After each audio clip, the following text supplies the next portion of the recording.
Welcome everyone to this new episode of Legion in Short, this time with another mercenary, the Imp. 100 Mythium is the cost of the Imp.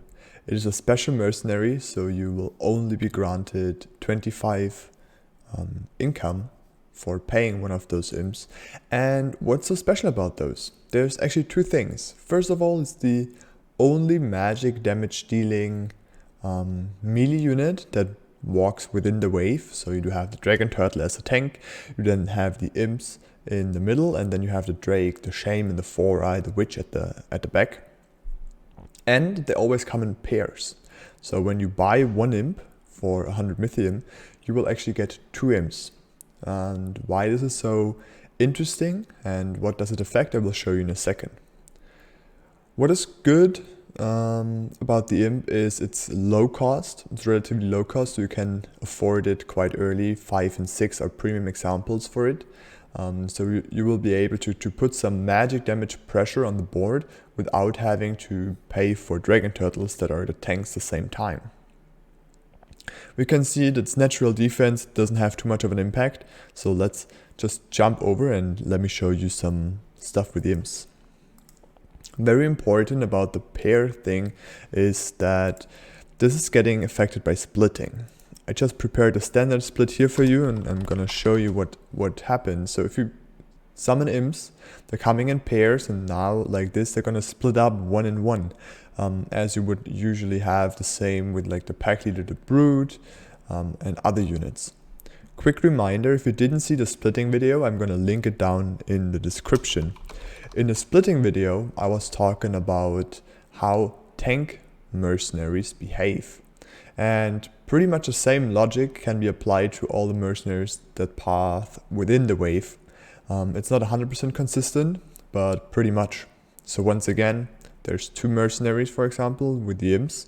They're gonna split up like this. If there's gonna be a pack leader and a cheaper mercenary, it's going to be pack leader to the middle, the cheap mercenary again to the left of it, and then they're splitting up.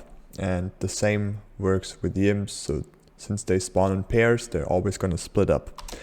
This gives you not only the benefit of attacking the split and the main side simultaneously, but it's also not perfect for you if, for example, on the left side there is this one big natural unit you want to harass, and on the other side there's like arcane stuff. You won't get through this, so you always have to consider whether imp is the right sign for you or not. When are imps really good? Imps are especially strong in the early game. I already mentioned wave 5 and wave 6 because you have a very cheap send. 100 is definitely affordable with a small shift of 1 or 2 waves. Or a small save, I'm sorry, shift is the wrong word.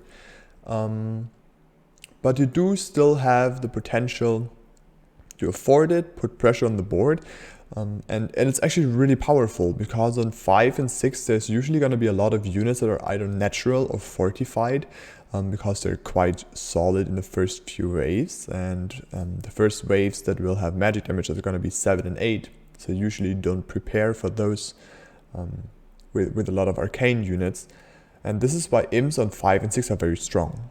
Apart from this, imps are always strong if you don't want to or cannot send ranged magic damage mercenaries because of sea serpents, for example, and if you just want to increase the number of melee units.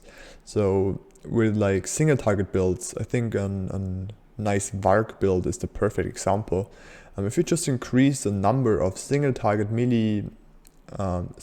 melee mercenaries, it's gonna help you a lot to like distract the focus a bit, to put on extra damage, and also that the Vargs have to kill the imps first. Obviously, with the ranged mercenaries, they will kill it last, but with the imps, they will have another target. A unit might attack and then they're not able to kill it fully, and the imps are still alive at low HP and all this, but they still tanked already, so you do have a lot of benefits like this. It's very important that you should always consider imps as this melee option, pathing within the wave, And if there's like a special need for certain abilities, like the frog summons from a witch we're going to address in another video, or the shaman, you should obviously take those. If you just need pure magic damage in a mercenary, the imps are the perfect choice for you.